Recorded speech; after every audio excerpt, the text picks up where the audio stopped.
with the name of Allah Almighty, Mr. Chips. Chapter 3. इस chapter में discuss किया गया है कि मिसेस विकेट्स कौन थी।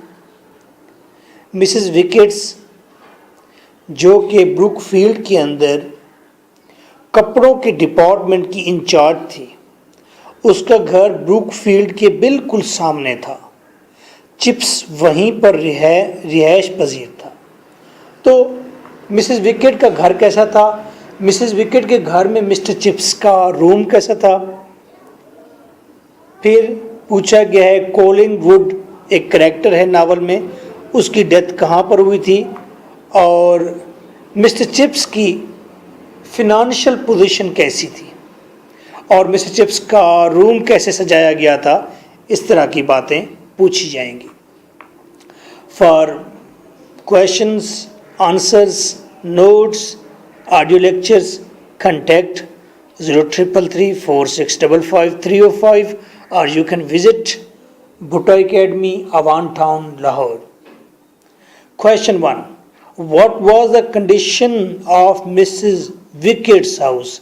Mrs. Wicket के घर की क्या सूरत हाल थी, कैसी कंडीशन थी? That was new or old? 2011. How was the room Mrs. Wicket gave to Chips? जो रूम मिसेस विकेट ने चिप्स को दिया था वो कैसा था? 13. How was mister chips room decorated eight Mrs wickets house? Mrs wicket के घर में चिप्स का रूम कैसे डेकोरेट किया गया था? 2010. With what was crowded the mental piece in Mr. Chips' room? Mrs chips के रूम में जो मेंटल पीस था, आतिशदान के ऊपर की शेल्फ थी, अलमारी थी, वो किस चीज़ से भरी रहती? क्राउडेड किस चीज़ से भरी रहती?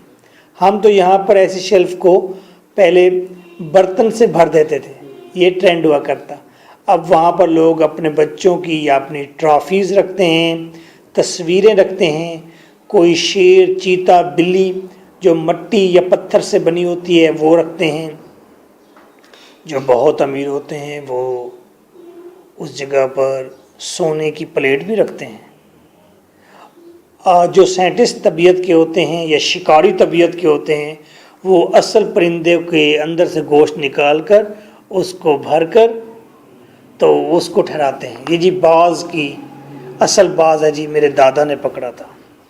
और कुछ लोग फिर उस मेंटल पीस से ऊपर शेर की खाल भी लटकाया करते थे हैं? तो मेंटल पीस पर क्या चीज़ें होती थी मिसेस चिप्स के रूम में? आफ्टर रिटायरमेंट के बाद 2012. How did chips entertain his visitors? Mister chips अपने विजिटर्स को, जो उससे मिलने आते बच्चे, उनको कैसे इंटरटेन करता, उनकी कैसे खातिर तवाज़ा करता? 2012, 2006 GCU यूनिवर्सिटी ने क्वेश्चन किया। Narrate the activity